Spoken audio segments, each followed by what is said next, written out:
Hello students, welcome back to our lecture series on chemical equilibrium. और lecture 2 में आज अपन बात करने वाले हैं ग्राफिकल रिप्रेजेंटेशन ऑफ इक्विलिब्रियम। मतलब जो इक्विलिब्रियम होता है एक रिवर्सिबल रिएक्शन का, उसको अपन ग्राफ के थ्रू कैसे रिप्रेजेंट कर सकते हैं। और ये बहुत ही इंटरेस्टिंग होगा, प्लस ये एग्ज़ाम के लिए बहुत इम्पोर्टेंट भी है। इसके अलावा नेक्स्ट अपन इक्विलिब्रियम कांस्टेंट, जिसको अपन के से रिप्रेजेंट करते हैं, उसका मैथमेटिकल डेरिवेशन करेंगे। उसके बाद में अपन रिएक्शन क्वेश्चन यानी कि जिसको क्यू से रिप्रेजेंट करते हैं, उसके बारे में अपने को बात करनी है। ये जो रिएक्शन क्वेश्चन है ये अपने को बताएगा कि अपनी जो रिएक्शन है वो इक्विलिब्रियम से कितनी दूर है। इसके बाद में अपन ये जो कॉन्सेप्ट पढ़ेंगे, इन पे सॉल्व्ड एग्जाम्पल्स डिस्कस करने वाले हैं।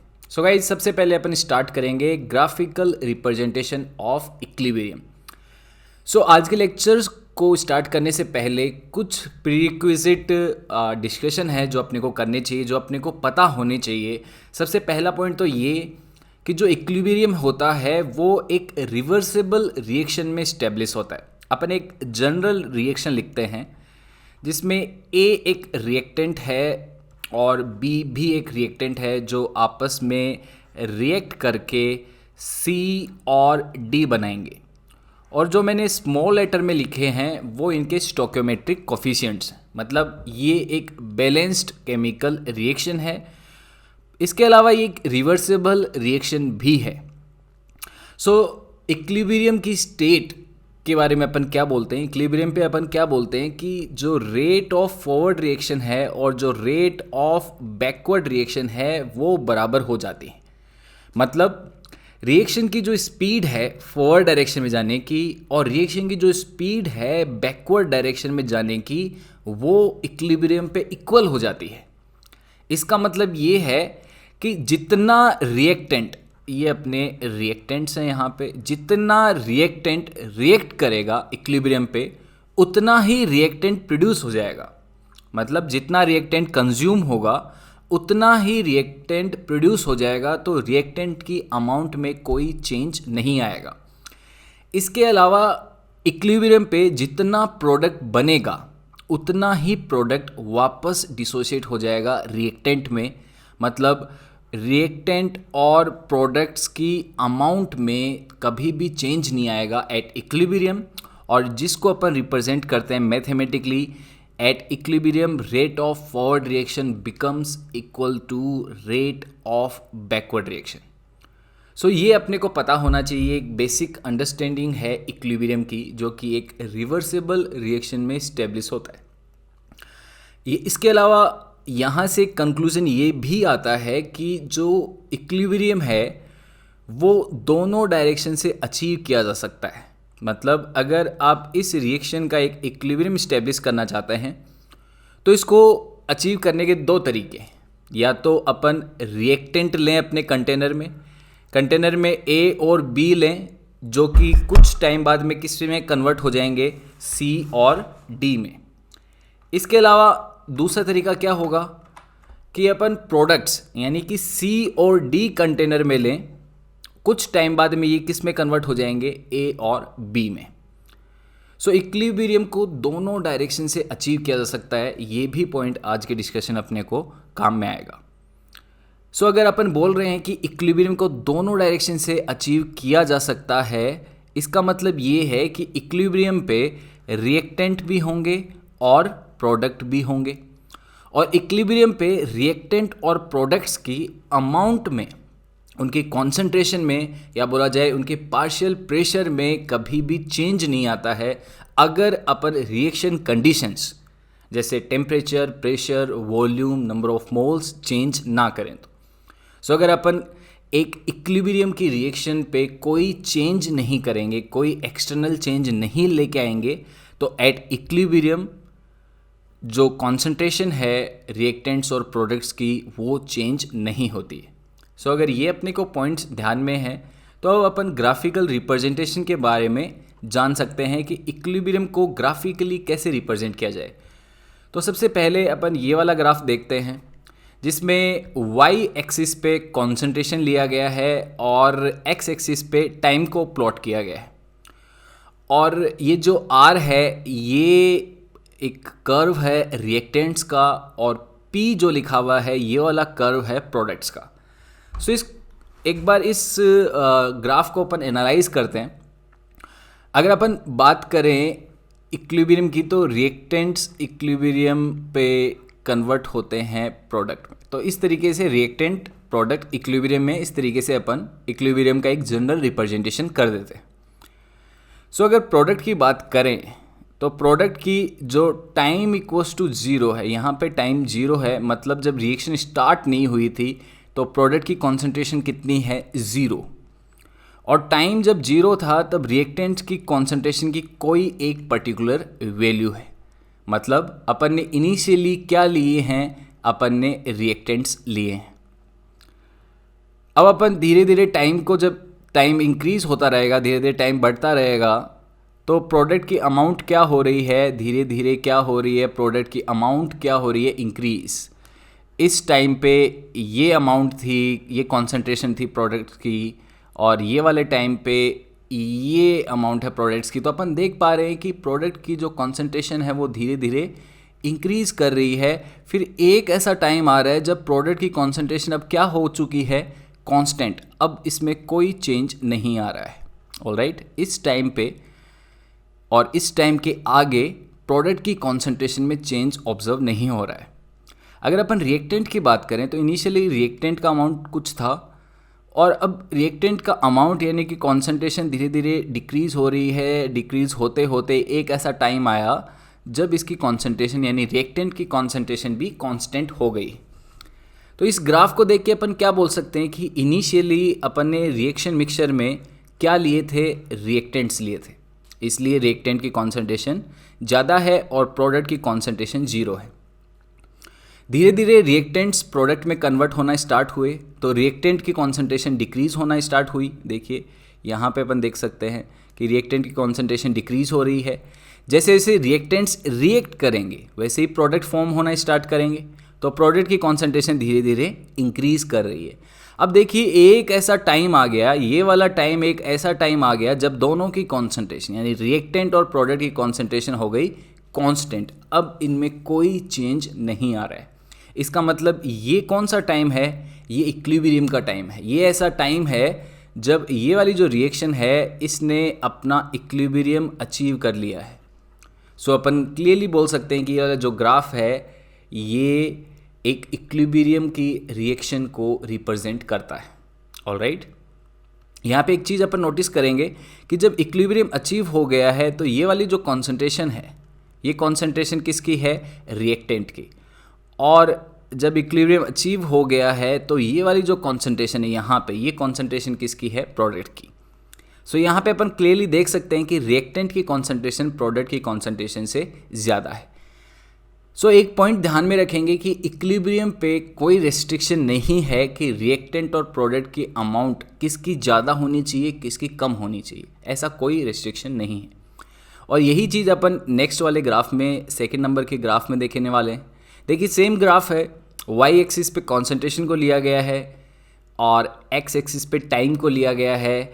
और ये वाला जो ग्राफ है, ये जो ग्राफ है, ये वाला जो ग्राफ है, ये जो ग्राफ है ये किसका है, रिएक्टेंट्स का ग्राफ है ये वाला। और जो जीरो से स्टार्ट हुआ ये ग्राफ किसका है, प्रोडक्ट का। तो अपन ने रिएक्टेंट और प्रोडक्ट के, लेट्स सपोज अपन इक्विलिब्रियम की बात कर रहे हैं। प्रोडक्ट इनिशियली यानी टाइम जब जीरो था तब प्रोडक्ट का अमाउंट ज़ीरो है, मतलब अपन ने रिएक्टेंट से स्टार्ट किया है रिएक्शन को, तो रिएक्टेंट का अमाउंट धीरे धीरे कम होता जाएगा, प्रोडक्ट का अमाउंट धीरे धीरे इंक्रीज होता रहेगा, और इक्विलिब्रियम पे दोनों का अमाउंट इक्वल नहीं होगा, कांस्टेंट हो जाएगा। Very important point. सो अपन क्लियरली देख सकते हैं कि ये जो रिएक्टेंट्स हैं वो अपने क्या कर रहे हैं, डिक्रीज़ करते जा रहे हैं, डिक्रीज़ करते जा रहे हैं, डिक्रीज़ करते जा रहे हैं, और प्रोडक्ट धीरे धीरे इंक्रीज़ करते जा रहे हैं। और एक ऐसा टाइम आया जब इनका इस टाइम पे रिएक्टेंट और प्रोडक्ट का कॉन्सेंट्रेशन क्या हो गया है, कांस्टेंट। तो ये ऐसा टाइम है जब रिएक्शन ने क्या अचीव कर लिया है, इक्विलिब्रियम अचीव कर लिया है। क्योंकि इक्विलिब्रियम को अपन कैसे पहचानते हैं, इक्विलिब्रियम एक रिवर्सेबल रिएक्शन की ऐसी स्टेट है जहाँ पे रिएक्टेंट्स और प्रोडक्ट्स का अमाउंट कांस्टेंट हो जाता है। ऑलराइट, ये रेस्ट्रिक्शन नहीं है कि किसका अमाउंट ज़्यादा होना चाहिए, किसका अमाउंट कम होना चाहिए। अपन क्लियरली देख सकते हैं कि यहाँ पे जो रिएक्टेंट्स हैं उनका अमाउंट, ये देखिए, ये अपने रिएक्टेंट का अमाउंट है फाइनली, और ये वाला जो अमाउंट है ये किसका अमाउंट है, प्रोडक्ट का। तो प्रोडक्ट का अमाउंट ज़्यादा है रिएक्टेंट से। पहले वाले ग्राफ में अपन ने देखा था कि रिएक्टेंट्स का अमाउंट ज़्यादा था किससे, प्रोडक्ट से। सो अमाउंट पे कोई रेस्ट्रिक्शन नहीं है। इक्विलिब्रियम पे अमाउंट रिएक्टेंट और प्रोडक्ट के कम ज़्यादा हो सकते हैं, इक्वल भी हो सकते हैं, लेकिन इक्विलिब्रियम कैसे पहचानेंगे, जहाँ पे रिएक्टेंट और प्रोडक्ट्स का अमाउंट क्या हो जाए, कांस्टेंट, मतलब कोई चेंज ना आए। अब अपन ये थर्ड नंबर का ग्राफ देखते हैं। ये वाला ग्राफ देखिए, रिएक्टेंट डिक्रीज कर रही है, रिएक्टेंट की कॉन्सेंट्रेशन, प्रोडक्ट की कॉन्सेंट्रेशन धीरे धीरे इंक्रीज कर रही है। मतलब अपन ने रिएक्टेंट से स्टार्ट किया और उसको प्रोडक्ट में कन्वर्ट कर रहे हैं। और फिर यहाँ पे ये देखिए, दोनों की कॉन्सेंट्रेशन एक टाइम पे कांस्टेंट हो गई है और दोनों की कॉन्सेंट्रेशन इक्वल भी हो गई है। तो इक्वल भी हो सकती है, अनइक्वल भी हो सकती है, लेकिन इक्विलिब्रियम को अपन कैसे पहचानेंगे, एक ऐसा स्टेट जहाँ पे रिएक्टेंट और प्रोडक्ट की जो अमाउंट है वो क्या हो जाए, कांस्टेंट। अब देखिए, ये फोर्थ ग्राफ काफ़ी इंपॉर्टेंट है। यहाँ पे अपन ने क्या देखा कि जो प्रोडक्ट है, आई थिंक ये एक छोटा सा मिस्टेक है, ये ऊपर वाला जो ग्राफ है ये प्रोडक्ट का है और नीचे वाला ग्राफ है रिएक्टेंट्स का। सो अपन ने देखा रिएक्टेंट का अमाउंट इनिशियली ज़ीरो है और प्रोडक्ट का अमाउंट इनिशियली क्या है, कोई एक वैल्यू है, कोई एक पर्टिकुलर वैल्यू है। इसका मतलब अपन ने रिएक्शन कहाँ से स्टार्ट की है, प्रोडक्ट से स्टार्ट की है, और अपन क्या बनाना चाह रहे हैं, रिएक्टेंट। ऐसा अपन कर सकते हैं क्योंकि ये कौन सी रिएक्शन है, रिवर्सेबल रिएक्शन है। सो इनिशियली प्रोडक्ट का अमाउंट ज़्यादा था, रिएक्टेंट का अमाउंट ज़ीरो था, मतलब कंटेनर में सिर्फ और सिर्फ प्रोडक्ट्स हैं। जैसे जैसे रिएक्शन आगे बढ़ेगी, प्रोडक्ट का अमाउंट इंक्रीज होगा, रिएक्टेंट का अमाउंट इंक्रीज होगा, और इक्विलिब्रियम पे इन दोनों के अमाउंट कांस्टेंट हो जाएंगे, कोई चेंज नहीं आएंगे। तो देखिए, प्रोडक्ट का अमाउंट धीरे धीरे धीरे धीरे डिक्रीज कर रहा है और अब ये क्या हो गया है, कांस्टेंट। ऐसे ही रिएक्टेंट का अमाउंट धीरे धीरे धीरे धीरे क्या कर रहा है, इंक्रीज कर रहा है, और एक टाइम पे ये क्या हो गया है, कांस्टेंट। मतलब अपन ने यहाँ पे क्या अचीव कर लिया है, ये ऐसा टाइम है जब अपनी रिवर्सेबल रिएक्शन ने इक्विलिब्रियम अचीव कर लिया है। सो गाइज, आई थिंक ये चार ग्राफ आपको समझ में आ गए होंगे। कॉन्सेंट्रेशन वर्सेस टाइम को अगर एक्स वाई में अपन प्लॉट करें तो किस तरीके से इक्विलिब्रियम को रिप्रेजेंट कर सकते हैं, ये अपन ने यहाँ पे सीखा। अब अपन दो ग्राफ और देखते हैं। देखिए, अपन क्या बोलते हैं कि जो इक्विलिब्रियम होता है वहाँ पे रिएक्टेंट और प्रोडक्ट की जो अमाउंट है वो क्या हो जाती है, कांस्टेंट। और इसका मतलब क्या है, इक्विलिब्रियम पे रिएक्टेंट जितना रिएक्ट करेगा, जितना कंज्यूम होगा, उतना ही रिएक्टेंट वापस से भी बन जाएगा। प्रोडक्ट के लिए अपन क्या बोलेंगे कि इक्विलिब्रियम पे जितना प्रोडक्ट बन रहा होगा उतना ही प्रोडक्ट डिसोशिएट भी हो रहा होगा। इसका मतलब क्या है कि इक्विलिब्रियम पे जितनी रिएक्शन फॉरवर्ड डायरेक्शन में जाएगी उतनी ही रिएक्शन बैकवर्ड डायरेक्शन में आ जाएगी, तो अपने को कोई चेंज नज़र नहीं आएगा रिएक्टेंट और प्रोडक्ट्स की अमाउंट में। और यही तो इक्विलिब्रियम की डेफिनेशन होती है। सो एट इक्विलिब्रियम ये कब होगा कि रिएक्टेंट और प्रोडक्ट का अमाउंट इक्विलिब्रियम पे चेंज ना हो, ये कब होगा, जब रिएक्शन के फॉरवर्ड में जाने की जो स्पीड है, जो रेट है, वो रिएक्शन के बैकवर्ड में जाने की जो स्पीड या जो रेट है उससे बराबर हो जाए। मैथमेटिकली इक्विलिब्रियम को रिप्रेजेंट करने का ये तरीका होता है। सो अपन देखें, ये जो ग्राफ बनाया है इसमें वाई एक्सिस पे प्लॉट किया गया है रेट को और एक्स एक्सिस पे प्लॉट किया गया है टाइम को। तो rate of backward reaction initially कितनी है, zero. Initially rate of backward reaction zero है, मतलब इनिशियली रिएक्शन पीछे नहीं आ रही है, मतलब इनिशियली प्रोडक्ट से रिएक्टेंट नहीं बन रहे हैं। ये कब होगा, जब प्रोडक्ट हो ही ना, मतलब अपन ने रिएक्शन कहाँ से स्टार्ट की है, रिएक्टेंट से। सो जैसे जैसे रिएक्टेंट रिएक्ट करेंगे वैसे वैसे प्रोडक्ट बनना स्टार्ट होगा, और जब अपने पास प्रोडक्ट आ जाएगा तो वो भी किस में कन्वर्ट हो पाएगा, रिएक्टेंट्स में। सो रिएक्टेंट का अमाउंट धीरे धीरे कम होता रहेगा, प्रोडक्ट का अमाउंट धीरे धीरे क्या होता रहेगा, इंक्रीज होता रहेगा। और एक चीज़ अपने को पता होनी चाहिए कि रिएक्शन डिपेंड करती है कि रिएक्टेंट्स अपने कितने अमाउंट में है। जितने अमाउंट में रिएक्टेंट होगा उतनी ही ज़्यादा उसकी रेट होगी। सो अपन बोल सकते हैं कि इनिशियली रिएक्टेंट्स ज़्यादा हैं, मतलब रिएक्टेंट के प्रोडक्ट में कन्वर्ट करने की जो रेट है वो ज़्यादा होगी। इसलिए जो रेट ऑफ फॉरवर्ड रिएक्शन है ये देखिए कितनी ज़्यादा है, ये बहुत ज़्यादा वैल्यू है। और rate of backward reaction initially कितनी है, 0, क्योंकि बैकवर्ड रिएक्शन होने के लिए अपने पास क्या होना चाहिए, प्रोडक्ट। बट अपन ने कहाँ से स्टार्ट किया है, रिएक्टेंट से। प्रोडक्ट तो इनिशियली है ही नहीं, इसलिए initially rate of backward reaction 0 है। लेकिन धीरे धीरे जैसे जैसे प्रोडक्ट्स बनना स्टार्ट होंगे, प्रोडक्ट का अमाउंट इंक्रीज होगा और प्रोडक्ट के वापस रिएक्टेंट में कन्वर्ट होने की रेट भी इंक्रीज होती जाएगी।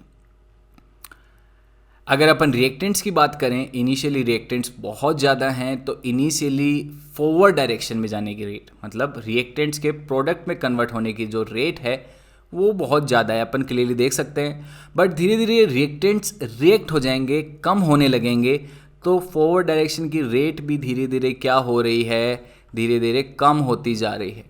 और एक ऐसा टाइम आया जब रिएक्टेंट फॉरवर्ड रिएक्शन और बैकवर्ड रिएक्शन की जो रेट है वो इक्वल हो गई है। और ये time rate of forward reaction, rate of backward reaction equal होने का जो टाइम है, इसको अपन क्या बोलेंगे, इक्विलिब्रियम। कि यहाँ पे अब इस टाइम पे ये जो रिवर्सिबल रिएक्शन है इसमें इक्विलिब्रियम अचीव हो चुका है। सो अगर आप ये वाला ग्राफ देखें और आपको पूछा जाए कि रिएक्शन कौन सी डायरेक्शन से स्टार्ट हुई है, रिएक्टेंट से स्टार्ट हुई है कि प्रोडक्ट से, तो आप क्या बोलेंगे, रिएक्शन कहाँ से स्टार्ट हुई है, रिएक्टेंट से।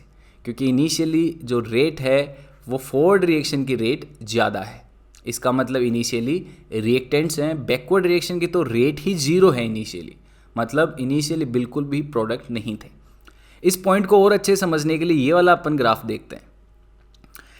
इस ग्राफ में देखिए क्या दिखाया गया है कि जो रेट ऑफ फॉरवर्ड रिएक्शन है वो इनिशियली क्या है, 0 है। देखिए 0 से स्टार्ट हो रहा है रेट ऑफ फॉरवर्ड रिएक्शन का जो ग्राफ है, और रेट ऑफ बैकवर्ड रिएक्शन का ग्राफ को एक वैल्यू से स्टार्ट हो रहा है, ये मैक्सिमम है। तो अपन ने रिएक्शन कहाँ से स्टार्ट की है, रिएक्शन स्टार्ट की है अपन ने प्रोडक्ट से, और इस बार प्रोडक्ट किस में कन्वर्ट हो रहे हैं, रिएक्टेंट में। इनिशियली अपने पास ओनली प्रोडक्ट हैं, इसलिए प्रोडक्ट के रिएक्टेंट में कन्वर्ट होने की जो रेट है, यानी कि जो रेट ऑफ फॉरवर्ड, अब देखिए यहाँ पे जो रेट ऑफ फॉरवर्ड रिएक्शन है इसको अपन कन्फ्यूजन से बचने के लिए इसको अपन लिखते हैं कि रिएक्टेंट्स कन्वर्ट हो रहे हैं प्रोडक्ट में। और इस बार अपन ने रिएक्शन कहाँ से स्टार्ट की है, बैक साइड से। तो रिएक्शन जो फॉरवर्ड है वो इनिशियली क्या होगी, 0, और रिएक्शन जो बैकवर्ड है वो इनिशियली बहुत ज़्यादा होगी। और धीरे धीरे प्रोडक्ट्स का अमाउंट डिक्रीज होगा, रिएक्टेंट्स का अमाउंट इंक्रीज होगा, और एक टाइम पे दोनों के अमाउंट कांस्टेंट हो जाएंगे। वहाँ पे फॉरवर्ड रिएक्शन और बैकवर्ड रिएक्शन की जो रेट है वो इक्वल हो जाएगी, और ये टाइम क्या होगा, T equilibrium. So I think ये पॉइंट क्लियर हो चुका है कि जो रिवर्सिबल रिएक्शन है उसको दोनों डायरेक्शन से अचीव करके केमिकल इक्विलिब्रियम पे पहुंचा जा सकता है। ये 6 ग्राफ थे जो कि काफ़ी इंपॉर्टेंट हैं कॉन्सेप्चुअली समझने के लिए। अब अपना आज का नेक्स्ट पॉइंट है कि अपन इक्विलिब्रियम को मैथमेटिकली रिप्रेजेंट करें, कि मैथमेटिकली इक्विलिब्रियम को किस तरीके से रिप्रेजेंट किया जा सकता है। उसके लिए अपन एक जनरल रिएक्शन ले लेते हैं, ये जो मैंने स्टार्टिंग में लिखी थी, ये एक जनरल रिएक्शन है। तो ये जो भी रिएक्शंस आपके सामने आएंगी, हर एक रिएक्शन के लिए आपको एक बेसिक अंडरस्टैंडिंग दे देगा कि इक्विलिब्रियम को मैथमेटिकली कैसे रिप्रेजेंट किया जाए। इस रिएक्शन में जो capital A, capital B, C और D हैं वो रिएक्टेंट्स और प्रोडक्ट्स हैं, और small a, small b, small c and small d ये इनके स्टोइकियोमेट्रिक कोफिशिएंट्स हैं। ऑलराइट, अब अपने को एक चीज़ तो पता है मैथमेटिकली कि एट इक्विलिब्रियम पे क्या होता है कि जो रेट ऑफ फॉरवर्ड रिएक्शन है वो किसके बराबर हो जाती है, रेट ऑफ बैकवर्ड रिएक्शन के। ये चीज़ तो अपने को ऑलरेडी पता है, इसी चीज़ को अपन एक्सटेंड करेंगे। तो अपने को क्या कोशिश करनी पड़ेगी, अपने को रेट इक्वेशन रिएक्शन की रेट लिखने की कोशिश करनी पड़ेगी। और ऐसा बोला जाता है कि जो रेट होती है, रिएक्शन की जो रेट होती है वो प्रोपोर्शनल होती है रिएक्टेंट्स की कॉन्सेंट्रेशन और उनके स्टोइकियोमेट्रिक पावर के। तो यहाँ पे ए भी एक रिएक्टेंट है, इसके अलावा बी भी एक रिएक्टेंट है। सो ए की concentration to the power stoichiometric coefficient of A multiplied by B की concentration to the power stoichiometric coefficient of B, ये रेट ऑफ फॉरवर्ड रिएक्शन है। सो रेट किस पे डिपेंड करती है, रिएक्टेंट्स पे डिपेंड करती है, रिएक्टेंट्स की कॉन्सेंट्रेशन पे डिपेंड करती है। रेट ऑफ फॉरवर्ड रिएक्शन को लिखने के लिए अपन ने काम लिया रिएक्टेंट्स का, क्योंकि फॉरवर्ड डायरेक्शन में जाने के लिए रिएक्टेंट्स रिएक्ट करेंगे। और अगर रेट ऑफ बैकवर्ड रिएक्शन लिखना चाहते हैं तो बैकवर्ड रिएक्शन के लिए अब रिएक्टेंट कौन बन जाएंगे, सी और डी। सो बैकवर्ड रिएक्शन की जो रेट है, बैकवर्ड रिएक्शन की जो रेट है वो किसके प्रोपोर्शनल होगी, आई थिंक वो आप समझ चुके हैं, concentration of C power C, concentration of D power D. ये जो मैंने पावर में लगाए हैं ये इनके स्टोइकियोमेट्रिक कोफिशिएंट्स हैं। ये जो कॉन्सेप्ट है कि जो रेट है वो कॉन्सेंट्रेशन पे डिपेंड करती है, ये अपन इनिशियली समझ चुके हैं कि जितनी ज़्यादा कॉन्सेंट्रेशन होगी किसी रिएक्टेंट की वो उतना ही स्पीड से रिएक्ट करेगा। और जब इसकी कॉन्सेंट्रेशन यानी अमाउंट कम हो जाएगी तो इसका रिएक्ट करने का जो रेट है वो भी कम हो जाएगा। वो यहाँ पे अपन मैथमेटिकल रिप्रेजेंटेशन में देख सकते हैं। अब ये कांस्टेंट प्रोपोर्शनलिटी हटाने के लिए कांस्टेंट इंट्रोड्यूस करेंगे। तो rate of forward reaction is equals to K F multiplied by concentration of A power A, concentration of B power B.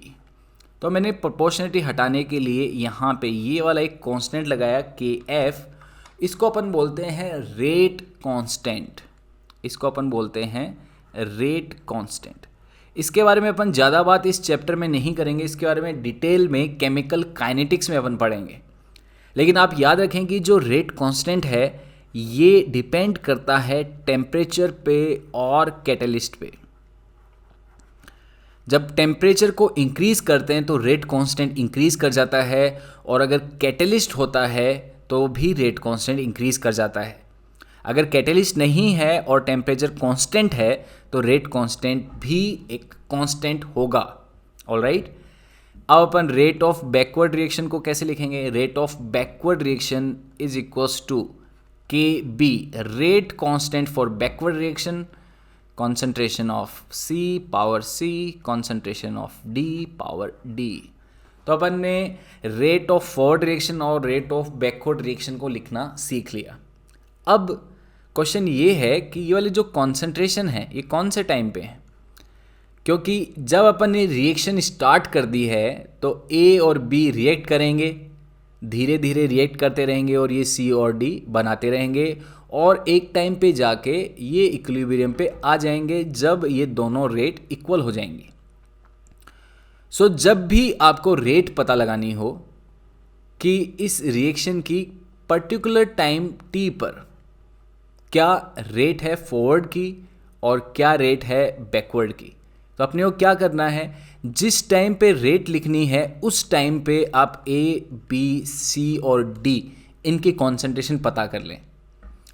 तो उस टाइम पे इनकी कॉन्सेंट्रेशन को अपना ये जो इक्वेशन है यहाँ पे यूज़ करें, ए की कॉन्सेंट्रेशन और ए का स्टोइकियोमेट्रिक पावर लगाएं, बी की कॉन्सेंट्रेशन इसकी पावर लगाएं और उसको रेट कांस्टेंट से मल्टीप्लाई कर देंगे। तो अपने पास क्या आ जाएगा, रेट ऑफ फॉरवर्ड रिएक्शन उस पर्टिकुलर टाइम पे जब आपने कॉन्सेंट्रेशन पता लगाई है। इसी पर्टिकुलर टाइम पे आप सी और डी की कॉन्सेंट्रेशन भी मेज़र करके रख सकते हैं और इस इक्वेशन से आपको रेट ऑफ बैकवर्ड रिएक्शन मिल जाएगी। सो जो रेट हैं, अगर आपको किसी एक इंस्टेंट पे किसी एक टाइम पे पता लगानी है तो उस टाइम पे रिएक्टेंट्स और प्रोडक्ट की क्या कॉन्सेंट्रेशन है वो अपने को यूज़ करनी होगी।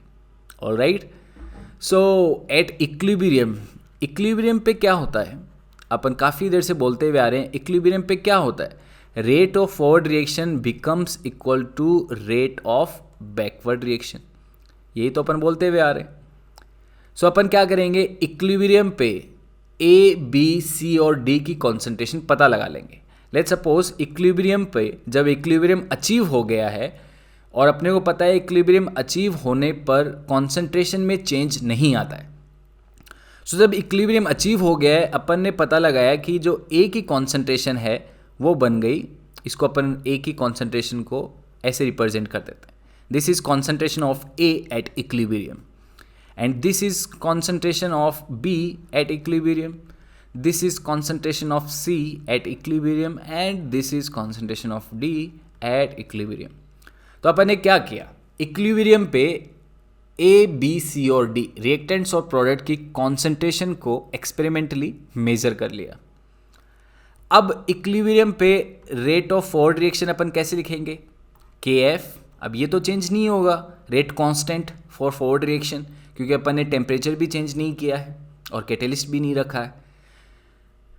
तो rate of forward reaction at equilibrium को लिखेंगे K F multiplied by concentration of A, लेकिन कब, at equilibrium to the power stoichiometric coefficient of A multiplied by concentration of B, कब, at equilibrium to the power B. तो ये concentration equilibrium पे क्यों काम में ली, क्योंकि अपन रेट कब लिखना चाहते हैं, रेट ऑफ फॉरवर्ड रिएक्शन अपन लिखना चाहते हैं कब, इक्विलिब्रियम पे। ऑलराइट, ऐसे ही अपन रेट ऑफ बैकवर्ड रिएक्शन लिख लेंगे, तो K B rate constant for backward reaction multiplied by concentration of C at equilibrium power C, concentration of D at equilibrium to the power D. तो अपन ने रेट ऑफ बैकवर्ड रिएक्शन लिख ली। अब अपने को क्या पता है, जैसे कि अपन बोलते हुए आ रहे हैं अगेन एंड अगेन कि at equilibrium rate of forward reaction becomes equal to rate of backward reaction. Alright, so forward reaction यानी आर एफ किसके बराबर है, आर एफ किसके बराबर है, K F multiplied by concentration of A at equilibrium power A, concentration of B at equilibrium power B. ये तो हो गया अपना रेट ऑफ फॉरवर्ड रिएक्शन, और ये किसके बराबर है, रेट ऑफ बैकवर्ड रिएक्शन के, और बैकवर्ड रिएक्शन किसके बराबर है, K B concentration of C at equilibrium power C, concentration of D at equilibrium power D. तो ये दोनों रेट अपन ने इक्वल कर दी। ऑलराइट, अब क्या करते हैं कि ये वाला जो टर्म है वो अपन इधर लेके जाएंगे और जो के बी है वो अपन लेफ्ट हैंड साइड में लेके आएंगे। सो अब बेसिकली इस इक्वेशन को अपन रीअरेंज कर रहे हैं, तो इसको अपन लिख सकते हैं K F divided by K B, basically cross multiply कर देते हैं, K F divided by K B equals to concentration of C at equilibrium power C, concentration of D equilibrium concentration of D at equilibrium power D divided by concentration of A at equilibrium power A, concentration of B at equilibrium power B। So KF divided by KB, ये दोनों constant हैं। Alright, अगर temperature constant है तो ये दोनों constant है, तो कांस्टेंट को अपन एक नया कांस्टेंट लिख सकते हैं, इन दोनों कांस्टेंट को अपन एक नया कांस्टेंट लिखते हैं, इसी को अपन बोलते हैं इक्विलिब्रियम कांस्टेंट। ये वाला जो फॉर्मूला है, ये जो फॉर्मूला अपन ने डिराइव किया है इक्विलिब्रियम कांस्टेंट का एक पर्टिकुलर टेम्परेचर टी पे, बहुत ही इंपॉर्टेंट फॉर्मूला है, और सारे इक्विलिब्रियम के जो क्वेश्चंस होंगे, जो डिस्कशंस होंगे, जो कॉन्सेप्ट होंगे, वो इसी फॉर्मूले पे चलेंगे। तो यहाँ से अपने को दो चीज़ें डिराइव करनी है, दो चीज़ें अपने को याद रखनी है। पहली तो ये कि इक्विलिब्रियम कांस्टेंट किसके बराबर होता है, rate constant for forward reaction divided by rate constant for backward reaction. तो जैसे मान लो कि क्वेश्चन में आपको दिया गया कि फॉरवर्ड रिएक्शन का रेट कांस्टेंट का वैल्यू दे दिया गया, बैकवर्ड रिएक्शन के रेट कांस्टेंट का भी वैल्यू दे दिया गया और आपको के इक्विलिब्रियम यानी कि इक्विलिब्रियम कांस्टेंट पूछा, तो आप बता सकते हैं के एफ की वैल्यू को के बी से डिवाइड कर देंगे तो अपने पास क्या आ जाएगा, इक्विलिब्रियम कांस्टेंट।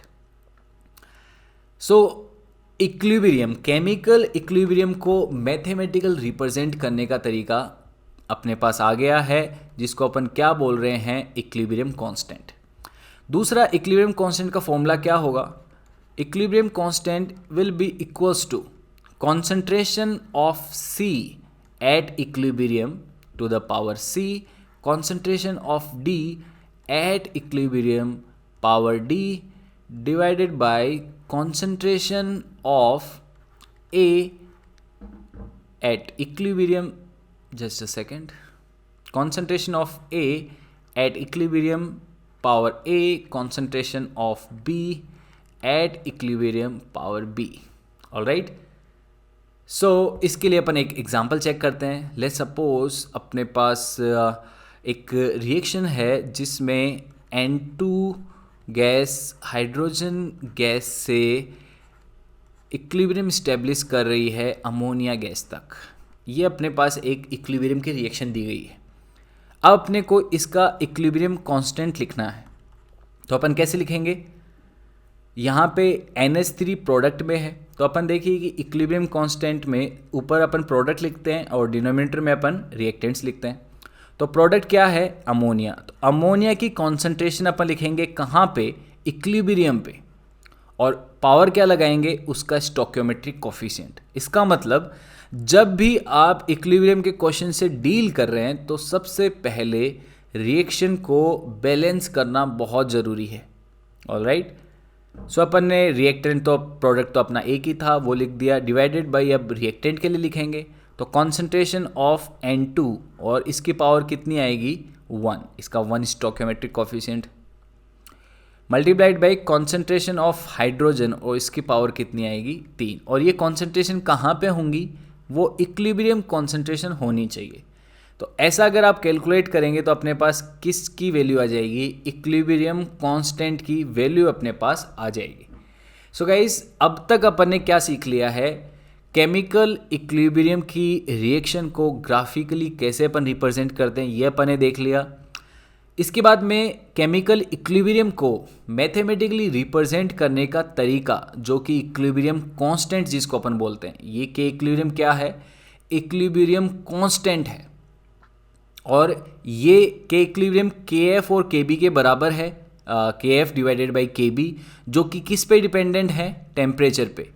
इसलिए इक्विलिब्रियम के कांस्टेंट भी किस पे डिपेंडेंट होगा, सिर्फ और सिर्फ टेम्परेचर पे। I think this is one of the most important statement. जहाँ पे भी इक्विलिब्रियम का क्वेश्चन हो, आप याद रखना कि इक्विलिब्रियम कांस्टेंट जो होता है वो सिर्फ और सिर्फ टेम्परेचर पे ही डिपेंड करता है। This is the most important point. So अपन ने इक्विलिब्रियम कांस्टेंट को मैथमेटिकली रिप्रेजेंट करना सीख लिया है। अब अपन नेक्स्ट चलते हैं। अब कई बार क्वेश्चन ये आते हैं कि क्वेश्चन में एक पर्टिकुलर डेटा दिया जाएगा और आपको बोला जाएगा कि बताइए ये रिएक्शन इक्विलिब्रियम पे है या फिर नहीं है, और अगर ये इक्विलिब्रियम पे नहीं है तो ये कौन सी डायरेक्शन में जाएगी, ये फॉरवर्ड डायरेक्शन में जाएगी कि बैकवर्ड डायरेक्शन में जाएगी, सो दैट ये अपने इक्विलिब्रियम पे आ जाए।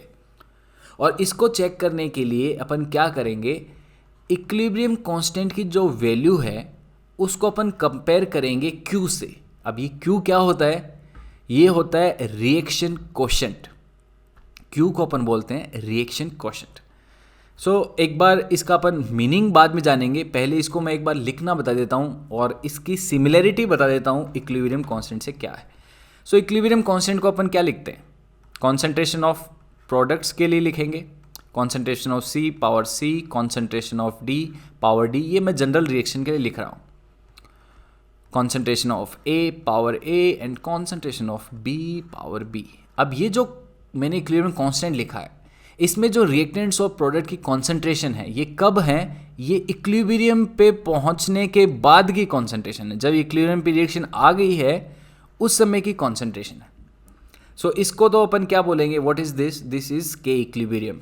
और रिएक्शन कोशेंट क्या होता है, जब रिएक्शन इक्विलिब्रियम पे नहीं है, जब रिएक्शन इक्विलिब्रियम पे नहीं है, तब अगर अपन ये वाली कैलकुलेशन करेंगे, ये जो कैलकुलेशन है ये जब करेंगे तो अपने पास क्या आएगा, रिएक्शन कोशेंट आएगा. So this is our reaction quotient. और इस समय जो अपनी रिएक्शन है, this is not at equilibrium, this is not at equilibrium. क्योंकि जब ये रिएक्शन इक्विलिब्रियम पे होगी तो कॉन्सेंट्रेशन किसकी यूज़ होंगी, इक्विलिब्रियम पे. तो ये वाला जो एक्सप्रेशन है वो अपना क्या बन जाएगा, वो अपना क्या बन जाएगा, के इक्विलिब्रियम बन जाएगा वो अपना. सो जब रिएक्शन इक्विलिब्रियम पे है तब जब आप ये वैल्यू कैलकुलेट करेंगे तो वो के इक्विलिब्रियम होगा. लेकिन जब रिएक्शन इक्विलिब्रियम पे नहीं है तब आप ये वैल्यू कैलकुलेट करेंगे तब अपना रिएक्शन कोशेंट आएगा. उस समय की कॉन्सेंट्रेशन आपको यहाँ पे लिखनी है जब रिएक्शन इक्विलिब्रियम पे नहीं है. अब अपने को देखना है कि रिएक्शन इक्विलिब्रियम में जाने के लिए कौन सी डायरेक्शन में मूव करेगी. उसके लिए आपके पास 3 केस हो सकते हैं. जो Q की वैल्यू है, जब ये K इक्विलिब्रियम के बराबर होगी, इसका मतलब रिएक्शन कहाँ पे है, एट इक्विलिब्रियम है. लेट्स सपोज अपन ने Q कैलकुलेट किया और उसकी वैल्यू अपने पास आ गई. अपने पास K इक्विलिब्रियम गिवन था. अगर दोनों वैल्यू इक्वल आई, इसका मतलब रिएक्शन कहाँ पे है, इक्विलिब्रियम पे है. लेकिन अगर Q की वैल्यू ज़्यादा है K इक्विलिब्रियम कांस्टेंट से, या फिर Q की वैल्यू कम है इक्विलिब्रियम कांस्टेंट से, तो डेफिनेटली अपनी जो रिएक्शन है वो कहाँ नहीं है, not at equilibrium, they are not at equilibrium. But reaction तो स्पॉन्टेनियसली अपने आप कौन सी डायरेक्शन में जाना चाहेगी, वो इक्विलिब्रियम पे जाना चाहेगी. ऑलराइट, अपन पहले वाला केस ऑब्जर्व करते हैं, बहुत ही सिंपल है. जब Q की वैल्यू, जो रिएक्शन कोशेंट की वैल्यू है, वो K इक्विलिब्रियम से लेट्स सपोज ज़्यादा है, इससे अब क्या होगा, रिएक्शन को कहाँ जाना है, इक्विलिब्रियम पे. तो Q की वैल्यू क्या होगी, कम होगी, ताकि वो किसके बराबर हो जाए, अल्टीमेटली इक्विलिब्रियम कांस्टेंट के बराबर हो जाए. सो Q की वैल्यू जब ज़्यादा होगी इक्विलिब्रियम कांस्टेंट से, तो Q की वैल्यू डिक्रीज करेगी धीरे धीरे और at some point of time वो इक्वल हो जाएगी के इक्विलिब्रियम के. अब अपन देखिए, ये अपना साइड में लिखा हुआ है Q का एक्सप्रेशन. ऑलराइट, साइड में अपना पास Q का एक्सप्रेशन लिखा हुआ है, ये वाला एक्सप्रेशन. सो Q की वैल्यू को डिक्रीज अगर करना है तो न्यूमरेटर की वैल्यू को क्या करना होगा, डिक्रीज, और डिनोमिनेटर को क्या करना होगा, इंक्रीज. न्यूमरेटर में क्या लिखा हुआ है, कॉन्सेंट्रेशन ऑफ प्रोडक्ट्स, यानी कि प्रोडक्ट की कॉन्सेंट्रेशन को क्या करना होगा, डिक्रीज, और रिएक्टेंट की कॉन्सेंट्रेशन को क्या करना होगा, इंक्रीज. सो अपना रिएक्टेंट और प्रोडक्ट इक्विलिब्रियम में है, प्रोडक्ट की कॉन्सेंट्रेशन डिक्रीज हो रही है, रिएक्टेंट की कॉन्सेंट्रेशन इंक्रीज हो रही है, तो रिएक्शन किधर जाएगी, बैकवर्ड डायरेक्शन में. तो रिएक्शन बैकवर्ड डायरेक्शन में जाती रहेगी और ये जो प्रोडक्ट है इनका कॉन्सेंट्रेशन कम होता जाएगा, ये वाली वैल्यू कम होती जाएगी, और जो रिएक्टेंट्स हैं इनकी कॉन्सेंट्रेशन यानी ये वाली डिनोमिनेटर की वैल्यू बढ़ती रहेगी. यानी कि जो Q है उसकी वैल्यू डिक्रीज़ होगी, और डिक्रीज़ होते होते Q की वैल्यू एक टाइम पे किसके इक्वल हो जाएगी, के इक्विलिब्रियम पे, और वहाँ पे जो रिएक्शन है वो इक्विलिब्रियम पे आ जाएगी. एक और सिनेरियो इसका क्या हो सकता है कि मान लीजिए आपके पास एक रिएक्शन दी गई और उस रिएक्शन में किसी एक टाइम पे, आपको नहीं बताया गया कि वो टाइम इक्विलिब्रियम है कि नहीं है, किसी एक टाइम पे आपको रिएक्टेंट्स और प्रोडक्ट्स की कॉन्सेंट्रेशन बता दी गई. तो अब रिएक्टेंट और प्रोडक्ट की कॉन्सेंट्रेशन अगर अपने को पता है तो उसके लिए अपन क्या पता लगा सकते हैं, उसके लिए अपन रिएक्शन कोशेंट यानी कि Q की वैल्यू पता लगा सकते हैं. अब याद रखिए, अपने को नहीं पता कि रिएक्शन इक्विलिब्रियम पे है या नहीं, तो अपने को क्या दी गई, एक जनरल रिएक्शन दी गई. मान लो लेट्स सपोज एक जनरल रिएक्शन दी गई, रिवर्सिबल रिएक्शन है, और इसमें कोई एक टाइम पे A की कॉन्सेंट्रेशन पता है अपने को, B की कॉन्सेंट्रेशन पता है, C की कॉन्सेंट्रेशन पता है, और D की कॉन्सेंट्रेशन पता है. अब अपने को बताना है कि बताइए कि ये रिएक्शन इक्विलिब्रियम पे है या नहीं. तो अपन क्या कैलकुलेट करेंगे, अपन रिएक्शन कोशेंट कैलकुलेट करेंगे. जो भी कॉन्सेंट्रेशन C की बताई गई है उसकी power C, concentration of D power D, ये कैलकुलेट करके अपन रिएक्शन कोशेंट पता लगाएंगे. अगर रिएक्शन क्वेश्चन यानी Q की वैल्यू जो इक्विलिब्रियम कांस्टेंट अपने को गिवन है, जिसकी वैल्यू अपने को गिवन है, अगर उसके बराबर ही होती है तो अपन क्या बोलेंगे कि भाई रिएक्शन ऑलरेडी एट इक्विलिब्रियम। अपन ने फिर एक केस चेक किया था थोड़ी देर पहले कि मान लीजिए ये जब कैलकुलेट किया तो Q की वैल्यू ज़्यादा आ गई के इक्विलिब्रियम से, तो Q की वैल्यू धीरे धीरे कम होगी और वो अल्टीमेटली किसके बराबर हो जाएगी के इक्विलिब्रियम के। और इसके लिए Q की वैल्यू अगर अपने को कम करनी है तो प्रोडक्ट्स का कॉन्सेंट्रेशन डिक्रीज होना चाहिए, रिएक्टेंट का इंक्रीज होना चाहिए। तो रिएक्शन कौन सी डायरेक्शन में जाएगी, बैकवर्ड डायरेक्शन में जाएगी। अब अपन सेकेंड केस देख रहे थे। अब अपन ने क्या किया, एक और केस में अपने पास किसी एक टाइम t पे ABCD यानी रिएक्टेंट्स और प्रोडक्ट्स की कॉन्सेंट्रेशन गिवन है और इन कॉन्सेंट्रेशन को यूज़ करके अपन ने कैलकुलेट कर लिया अपना रिएक्शन क्वोशेंट। अपने पास के इक्विलिब्रियम ऑलरेडी गिवन था, इक्विलिब्रियम कांस्टेंट। अपन ने देखा कि जो रिएक्शन क्वोशेंट अपनी वैल्यू आई है वो के इक्विलिब्रियम से क्या है, कम है। तो अपन क्या बोलेंगे कि रिएक्शन कहाँ नहीं है, reaction is definitely not equilibrium. क्योंकि अगर रिएक्शन इक्विलिब्रियम पे होती तो Q और के इक्विलिब्रियम की वैल्यू इक्वल आती। सो एक बात तो क्लियर है कि Q ये अपने को बता रहा है कि रिएक्शन इक्विलिब्रियम पे नहीं है, क्योंकि जो अपन ने रिएक्शन क्वोशेंट की वैल्यू कैलकुलेट की वो इक्विलिब्रियम कांस्टेंट से कम आ रही। अब अल्टीमेटली रिएक्शन को रीच करना है इक्विलिब्रियम पे, और इक्विलिब्रियम पे जो Q है वो किसके बराबर हो जाता है के इक्विलिब्रियम पे। तो Q की वैल्यू को क्या करना पड़ेगा, इंक्रीज करना पड़ेगा। और ये इंक्रीज करते करते किसके बराबर कर देना है, इसको के इक्विलिब्रियम के बराबर कर देना है। अब Q की वैल्यू को, अगर आप Q की वैल्यू को इंक्रीज करना चाहते हैं, रिएक्शन क्वेश्चन देखिए ये, अगर Q की वैल्यू रिएक्शन क्वेश्चन को इंक्रीज करना चाहते हैं तो न्यूमरेटर को अपन क्या करेंगे, इंक्रीज, और डिनोमिनेटर को क्या करेंगे, डिक्रीज। न्यूमरेटर में है कॉन्सेंट्रेशन किसकी, प्रोडक्ट्स की, तो प्रोडक्ट की कॉन्सेंट्रेशन इंक्रीज होनी चाहिए, रिएक्टेंट की कॉन्सेंट्रेशन डिक्रीज करनी चाहिए। प्रोडक्ट की कॉन्सेंट्रेशन, ये रहे प्रोडक्ट, इनकी कॉन्सेंट्रेशन इंक्रीज करनी चाहिए, रिएक्टेंट की कॉन्सेंट्रेशन डिक्रीज करनी चाहिए। तो रिएक्शन कौन सी डायरेक्शन में जानी चाहिए, फॉरवर्ड डायरेक्शन में जानी चाहिए। तो फॉरवर्ड डायरेक्शन में जाते जाते ये रिएक्शन किधर आ जाएगी, अपने इक्विलिब्रियम पे आ जाएगी। और इक्विलिब्रियम पे आते ही जो रिएक्शन क्वोशेंट है वो के इक्विलिब्रियम के बराबर हो जाएगा। मतलब जब रिएक्शन क्वोशेंट आप कैलकुलेट करें और इसकी वैल्यू के इक्विलिब्रियम से कम आए तो रिएक्शन कौन सी डायरेक्शन में जाएगी गाइस, फॉरवर्ड डायरेक्शन में। यही अपने को पता करना है। कोई भी क्वेश्चन में अपने पास जब के इक्विलिब्रियम गिवन हो, लेट्स सपोज, और अपने को पूछा हो कि रिएक्शन इक्विलिब्रियम पे है या नहीं, या फिर रिएक्शन इक्विलिब्रियम पे जाने के लिए कौन सी डायरेक्शन में जाएगी, तो अपन क्या कैलकुलेट करेंगे, Q रिएक्शन क्वोशेंट कैलकुलेट करेंगे। अगर इनकी वैल्यू बराबर आ गई तो अपन बोलेंगे reaction is already at equilibrium. अगर Q की वैल्यू ज़्यादा हुई के इक्विलिब्रियम से तो अपन बोलेंगे कि रिएक्शन इक्विलिब्रियम पे नहीं है।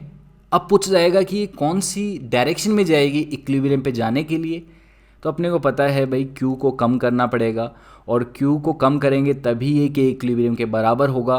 और Q कम होने के लिए रिएक्शन कौन सी डायरेक्शन में जाएगा, बैकवर्ड डायरेक्शन में जाएगा, जिसको अपन समझ चुके हैं। और अगर मान लो Q की वैल्यू कम आती है के इक्विलिब्रियम से तो रिएक्शन क्वोशेंट को बढ़ाना पड़ेगा ताकि ये किसके बराबर हो जाए, इक्विलिब्रियम कांस्टेंट के लिए। और उसके लिए रिएक्शन किस डायरेक्शन में जाना चाहेगी, फॉरवर्ड डायरेक्शन में जाना चाहेगी। सो गाइज, ये जो रिएक्शन क्वोशेंट है Q, ये जो रिएक्शन क्वोशेंट है Q, ये अपने को क्या बताता है, ये अपने को बताता है पोजीशन ऑफ इक्विलिब्रियम। इसके अलावा ये अपने को ये भी बताएगा कि इक्विलिब्रियम पे जाने के लिए रिएक्शन कौन सी डायरेक्शन में शिफ्ट कर रही होगी। तो अपन ने यहाँ पे ये जो 3 पॉइंट्स हैं गाइज, ये बहुत ही इंपॉर्टेंट पॉइंट्स हैं। आई थिंक इसको एक बार आप नोटबुक में लिख के प्रैक्टिस करें कि Q की वैल्यू ज़्यादा और कम होती है तो मैथमेटिकली अपन कैसे जान पा रहे हैं कि रिएक्शन फॉरवर्ड डायरेक्शन में जाएगी या फिर बैकवर्ड डायरेक्शन में जाएगी। ऑलराइट, सो ये आज का अपन ने कॉन्सेप्चुअल पार्ट पूरा कर लिया है। अब एक क्वेश्चन सोल्व करना है, और ये वाला क्वेश्चन अपने को आज के कॉन्सेप्ट का रिवीजन भी करवा देगा, प्लस अपने को ये भी पता लगेगा कि जो कॉन्सेप्ट अपन ने सीखे हैं इनको क्वेश्चंस में किस तरीके से अप्लाई किया जाए। सो सबसे पहले इस क्वेश्चन को रीड करते हैं। अपने को दिया गया है 2 moles of CO, carbon monoxide के 2 मोल्स हैं, and 3 moles of Cl2 are present in 5 litre container. तो अपन सिचुएशन बनाते हैं। अपने पास एक कंटेनर है और इसकी वॉल्यूम कितनी है, 5 लीटर इसकी वॉल्यूम है, ऑलराइट। और इसमें अपने पास कार्बन मोनोऑक्साइड है और Cl2 गैस है। इनिशियली इनको एक 5 लीटर के कंटेनर में रखा गया है एट ए सर्टेन टेम्परेचर, कोई एक पर्टिकुलर टेम्परेचर रहा होगा, वहाँ पे Cl2 और CO को एक कंटेनर में रखा। फिर आगे बोल रहा है if following equilibrium is established in container. So यहाँ पे एक अपने को इक्विलिब्रियम रिएक्शन गिवन है, monoxide reacts with Cl2 is in equilibrium with COCl2। Okay, तो ये रिएक्शन अपने को ऑलरेडी गिवन है। Cl2 भी यहाँ पे गैसियस स्टेट में है। सो बोल रहा है क्वेश्चन में if following equilibrium is established in container, this is our equilibrium and 1 mole of CO is present at equilibrium. So जो इक्विलिब्रियम पे number of moles of carbon monoxide है वो कितना है, 1। ये अपने को दे दिया गया, बहुत इंपॉर्टेंट इंफॉर्मेशन है।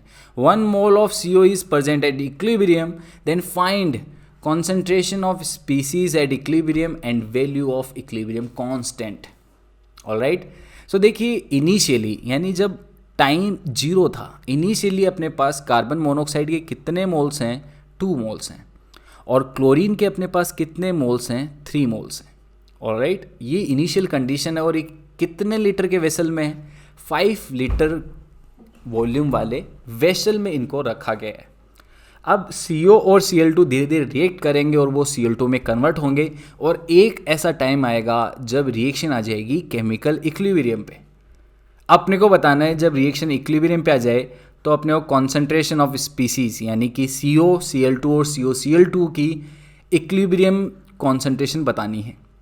इसके अलावा अपने को इक्विलिब्रियम कांस्टेंट की वैल्यू पता लगानी है और अपने को डेटा क्या दिया गया है कि CO के जो मोल्स हैं वो इक्विलिब्रियम पे कितने हैं, 1 है। ठीक है, अब हम बात करते हैं कि जब टाइम इक्विलिब्रियम के टाइम के बराबर हो गया, मतलब जब ये रिएक्शन इक्विलिब्रियम पे आ गई है तो जो CO है इसके कितने मोल्स हैं, 1। ये तो क्वेश्चन में दिया गया है, कार्बन मोनोऑक्साइड के इक्विलिब्रियम पे 1 मोल है। इसका मतलब जब इनिशियली 2 मोल थे उसमें से 1 मोल इसका कम हो गया है, तभी तो इसका इक्विलिब्रियम पे कितना मोल बचा है, 1 मोल बचा है। तो कार्बन मोनोऑक्साइड का 1 मोल रिएक्ट किया है। अब इस रिएक्शन की स्टोकियोमेट्री देखिए। रिएक्शन की स्टोकियोमेट्री क्या बोलती है, एक बैलेंस केमिकल रिएक्शन है, इसकी स्टोकियोमेट्री क्या बोलती है कि 1 mole of CO will react with 1 mole of Cl2 to produce 1 mole of COCl2। ऐसे इस रिएक्शन को अपन रीड करेंगे। अपन क्लियरली ये देख पा रहे हैं कि अगर CO2 के इक्विलिब्रियम पे 1 मोल बचे हैं तो इसका 1 मोल रिएक्ट किया होगा, लेकिन जब CO का 1 मोल रिएक्ट किया है तो Cl2 का कितना रिएक्ट किया होगा, Cl2 का भी कितना रिएक्ट किया होगा, 1 मोल। तो इसके इक्विलिब्रियम पे कितने मोल बचे हुए होंगे, 2 मोल्स। अगर CO का 1 मोल रिएक्ट किया है तो अपन क्लियरली बोल सकते हैं कि COCl2 के कितने मोल बने होंगे, 1 मोल बने होंगे। स्टोकियोमेट्री यही तो बता रही है अपनी को। तो अपन क्लियरली इसके स्टोकियोमेट्रिक एनालिसिस से इक्विलिब्रियम के नंबर ऑफ मोल्स अपन ने पता लगा लिए। CO2 का अपने को बताया गया था, उससे अपने को पता लग गया कि CO का 1 मोल अगर कम हुआ है तो स्टोकियोमेट्री ये बोलती है कि Cl2 का भी 1 मोल ही कम होना चाहिए, और अगर इनके 1 मोल कंज्यूम हुए हैं तो स्टोकियोमेट्री से COCl2 का 1 मोल बनना चाहिए। सबके नंबर ऑफ मोल्स आ गए, ऑलराइट। अब जो कॉन्सेंट्रेशन होती है, कॉन्सेंट्रेशन को अपन कैसे लिखते हैं, जैसे CO की कॉन्सेंट्रेशन लिखनी है तो number of moles of CO divided by volume. तो इस कंटेनर का जो वॉल्यूम है वो कितना है, 5 लीटर। तो कॉन्सेंट्रेशन ऑफ CO कितनी हो जाएगी एट इक्विलिब्रियम, इक्विलिब्रियम के CO के नंबर ऑफ मोल्स 1 है और 5 लीटर इसकी कंटेनर की वॉल्यूम है। तो ये अपने 1/5 कॉन्सेंट्रेशन हो गया CO का at equilibrium. Concentration of Cl2 लिखते हैं at equilibrium. Number of moles of Cl2 at equilibrium is 2, volume is 5, 2/5 हो गया। अब लिखते हैं कॉन्सेंट्रेशन किसकी, COCl2 की, कहाँ पे, इक्विलिब्रियम पे। तो इक्विलिब्रियम पे COCl2 के मोल देखें, कितने मोल बने थे, 1, तो 1 मोल कितनी वॉल्यूम में है, 5 लीटर में। तो ये कॉन्सेंट्रेशन होगी COCl2 की एट इक्विलिब्रियम। इक्विलिब्रियम पे अपने पास सबकी कॉन्सेंट्रेशन आ गई। अब अपन क्या पता लगा सकते हैं, इक्विलिब्रियम कांस्टेंट। सो इक्विलिब्रियम कांस्टेंट सबसे पहले क्या लिखते हैं ऊपर, प्रोडक्ट। तो COCl2 की कॉन्सेंट्रेशन कहाँ पे, इक्विलिब्रियम पे, पावर कितना, 1, क्योंकि इसका स्टोकियोमेट्री कितना है, 1, divided by concentration of CO, power 1। देखिए CO की जो स्टोकियोमेट्री कोएफिशिएंट है इसका भी कितना है, 1, multiplied by concentration of Cl2 to the power 1। तो COCl2 की कॉन्सेंट्रेशन कितनी है इक्विलिब्रियम पे, 1/5। ये सब कॉन्सेंट्रेशन इक्विलिब्रियम पे हैं, तभी तो अपना क्या आएगा, इक्विलिब्रियम कांस्टेंट आएगा। COCl2 की equilibrium constant 1/5, just a second,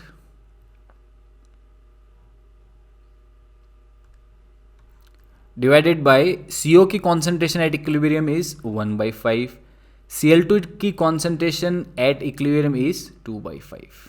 अब इसको अपन मैथमेटिकली सोल्व कर सकते हैं। ये 5 इससे कैंसिल आउट हो जाएगा, इनको अपन मल्टीप्लाई करेंगे तो अपने पास आंसर आएगा 5 डिवाइडेड बाई 2। तो ये अपना क्या हो गया है, इक्विलिब्रियम कांस्टेंट। सो इस तरीके से इक्विलिब्रियम के क्वेश्चंस को अपने को सोल्व करना चाहिए।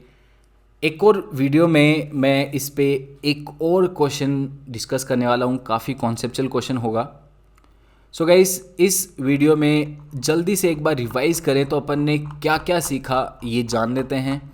सबसे पहले अपना जो आज का टॉपिक था उसमें अपने को ग्राफिकल रिप्रेजेंटेशन देखा अपन ने इक्विलिब्रियम के लिए, इक्विलिब्रियम कांस्टेंट को पता लगाया, रिएक्शन कोएफिशिएंट को पता लगाया और फिर अपन ने एक एग्जांपल उस पर चेक किया।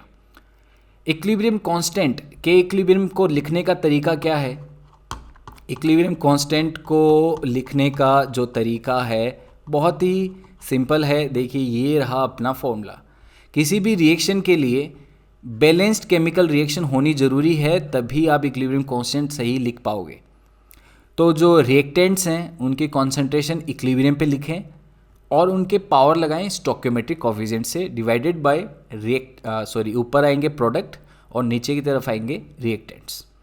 ऐसे करके आप इक्विलिब्रियम कांस्टेंट लिख सकते हैं। इसका एक और फॉर्मूला है rate constant for forward reaction divided by rate constant for backward reaction. ये दो फॉर्मूले तो अपने पास इक्विलिब्रियम कांस्टेंट लिखने के लिए आ गए। अब अपन जो नेक्स्ट क्वेश्चन पढ़ रहे थे, बहुत ही इंपॉर्टेंट जो अपना डिस्कशन था आज का, वो था Q, जिसको अपन क्या बोल रहे हैं, रिएक्शन कोएफिशिएंट। ये अपने को क्या बताता है कि रिएक्शन इक्विलिब्रियम पे है या नहीं, पहली चीज़ तो ये बताएगा। दूसरी चीज़ ये कि अगर रिएक्शन इक्विलिब्रियम पे नहीं है तो वो कौन सी डायरेक्शन में शिफ्ट करते हुए इक्विलिब्रियम पे पहुंचेगी। तो उसके लिए रिएक्शन कोएफिशिएंट के लिए अपन क्या करते हैं, जब भी अपने पास कॉन्सेंट्रेशन है रिएक्टेंट्स और प्रोडक्ट्स की, तो अपन Q पता लगा लें। Q पता लगाने का सेम तरीका है जैसे इक्विलिब्रियम कांस्टेंट पता लगाते हैं। सो Q पता लगाया, अगर वो इक्विलिब्रियम कांस्टेंट की वैल्यू के बराबर आ गया मतलब अपनी रिएक्शन इक्विलिब्रियम पे है।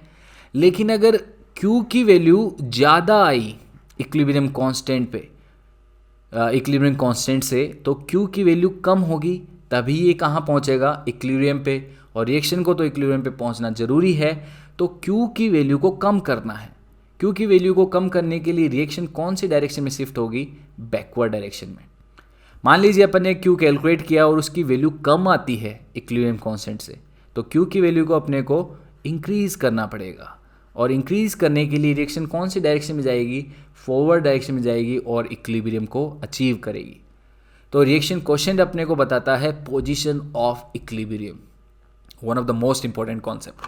सो आज के वीडियो में अपन ने क्वेश्चन भी सोल्व कर लिया, इक्विलिब्रियम कांस्टेंट के फॉर्मूले देखे, प्लस अपन ने रिएक्शन क्वेश्चन के बारे में बात की और पता लगाया कि उससे पोजीशन ऑफ इक्विलिब्रियम कैसे डिटरमाइन कर सकते हैं। सो गाइज नेक्स्ट वीडियो में अपन गैसियस जो रिएक्शंस हैं उनके लिए इक्विलिब्रियम कांस्टेंट लिखना सीखेंगे।